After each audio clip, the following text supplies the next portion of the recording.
भारतातील पहिली 15 डब्यांची पूर्ण स्वदेशी बनावटीची लोकल लवकरच पश्चिम रेल्वेच्या ताफ्यात दाखल होणार आहे। म्हणजे लोकलचे डबे आता पूर्णपणे स्वदेशी बनावटीचे बनवण्यात रेल्वेला यश प्राप्त झालंय, ही चांगलीच गोष्ट आहे।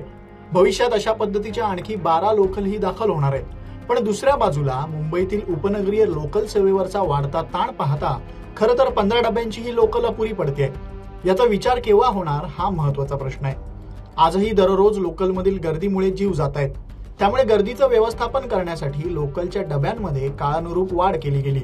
महत्त्वाची बाब अशी की लोकलची प्रवासी क्षमता वाढवण्यासाठी 2008-9 मध्येच 15 नव्हे तर 18 डब्यांच्या लोकलला भारतीय रेल्वेच्या रिसर्च डिझाईन अँड स्टँडर्ड्स ऑर्गनायझेशननं मंजुरी दिली आहे। मात्र 16 वर्षांनंतरही या निर्णयाची पूर्णपणे अंमलबजावणी करण्यात रेल्वेला यश आलेलं नाही।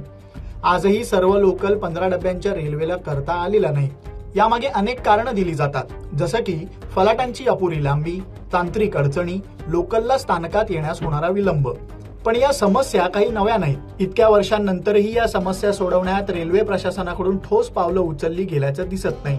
याच संदर्भात पश्चिम रेल्वेचे मुख्य जनसंपर्क अधिकारी विनीत अभिषेक यांनी प्रतिक्रिया दिली है। जहाँ तक बात 18 कार सर्विसेज की है, उसकी फिलहाल अभी कोई प्लान नहीं है। पहले हमारा प्रायोरिटी 15 कार की है। 18 कार की बिल्कुल जैसा कि आपने मेंशन किया, उसकी अभी ट्रायल चल रही है आरडीएसओ की तरफ से।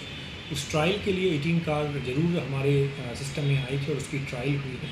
लेकिन अभी हमारा फोकस फिलहाल जो है 15 कार सर्विसेज को बढ़ाने का और एसी सर्विसेज, जैसे कि हमारे माननीय रेल मंत्री जी ने कहा है कि आने वाले सालों में एसी सर्विसेज की संख्या भी हमारी बढ़ती जाएगी, तो उस पर भी हमारा फोकस रहेगा कि जैसे जैसे रेक्स आते जाएंगे हम एसी सर्विसेज की संख्या भी बढ़ाते जाएंगे। पश्चिम रेल्वेवरती 15 डब्यांच्या लोकल धावत आहेत, पण त्यांची संख्या कमी आहे। खरं तर सर्व लोकल 15 डब्यांच्या केव्हाच व्हायला हव्या होत्या असं प्रवासी संघटनांचं म्हणणं आहे। घड्याळाच्या काटावरती धावणाऱ्या मुंबईकरांना लोकल सेवा अविरत सेवा देते आणि त्यात काळानुरूप बदल होत आहेत ही गोष्टही नसे थोडकी।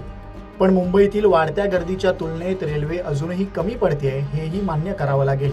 त्यामुळे केंद्रानं दिलेली 18 डब्यांच्या लोकलच्या मंजुरीसोबतच फलाटांच्या रुंदीकरणाची कामं फास्ट ट्रॅकवर होणं गरजेचं आहे, जेणेकरून मुंबईकरांचा लोकल प्रवास सुखकर होईल। तुम्हाला काय वाटतं? तुमचं मत कमेंट करून सांगा। लोकमत मुंबईसाठी निधी पेडणेकरचा रिपोर्ट।